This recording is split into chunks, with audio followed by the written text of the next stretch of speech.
Assalamualaikum dan selamat pagi.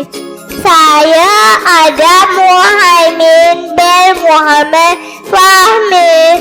Umur saya 5 tahun. Saya dari Tadika Integratif Jenis Khalifah Kampung Lombok.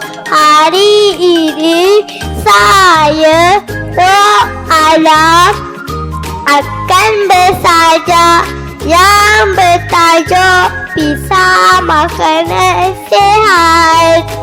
Pisang kuning manis sekali, sedap dimakan setiap hari.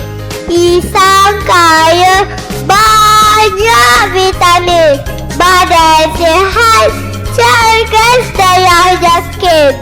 Bila makan pisang selalu tenaga datang tak cepat lesu. Pisang baik untuk perut, membantu usus jadi bagus.